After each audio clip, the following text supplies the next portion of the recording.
السلام علیکم ناظرین، میں ہوں آپ کا ہوسٹ عمران ملغانی۔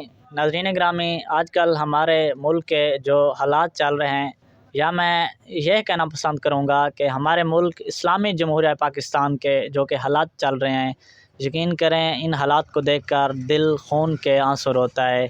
جی ناظرین گرامی، میں آپ کو ابھی ایک ویڈیو دکھانے والا ہوں، آپ پہلے اس ویڈیو کو ملاحظہ فرمائیں۔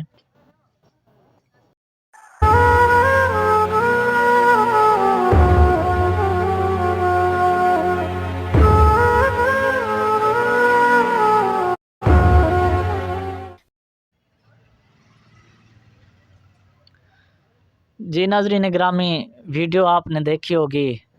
جو صاحب اولاد ہیں، میں خاص کر ان سے بات کرنا چاہوں گا، ان سے مخاطب ہوں جو اپنی اولاد کا درد اپنے دل میں رکھتے ہیں، جن کے چھوٹے معصوم بچے ہیں۔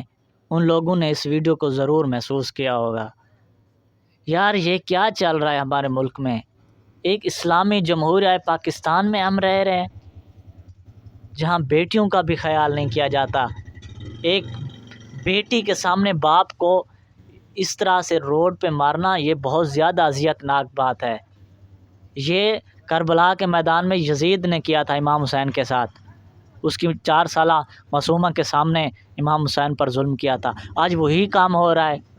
یار کچھ خدا کا خوف کریں، ایک بندے کی خاطر اتنی معصوم بیٹیوں کو نہ ستائیں۔ بڑوں کا نہ صحیح، ان بچیوں کا تو خیال کیا جاتا۔ یار یہ کیا چل رہا ہے ہمارے ملک میں؟ یقین کریں دل خون کے آنسو روتا ہے ایسی ویڈیوز کو دیکھ کر۔ خدا را ہوش کے ناخن لیں، اس رب العزت کو بھی آپ نے منہ دکھانا ہے، حضرت محمد مصطفیٰ صلی اللہ علیہ وسلم کو بھی آپ نے منہ دکھانا ہے۔ وہاں حساب ہوگا۔ یہاں تو ہم عدالتیں خرید لیتے ہیں، لیکن وہ عدالت خریدی نہیں جائے گی، وہاں انصاف ہوگا۔ ان معصوم بچیوں کا حساب دینا پڑے گا آپ لوگوں کو۔ یار کچھ خیال کریں، ہمارا ملک ہے، ایک دوسرے سے پیار کریں۔ اس ملک کو بنانے کے لیے بہت زیادہ خون لگا ہے۔ یار اپنی عوام کے دلوں میں یوں نفرت پیدا نہ کریں۔ میرے پاس الفاظ نہیں ہیں کہ میں جو بیان کر سکوں۔ یقین کریں بہت دکھ ہو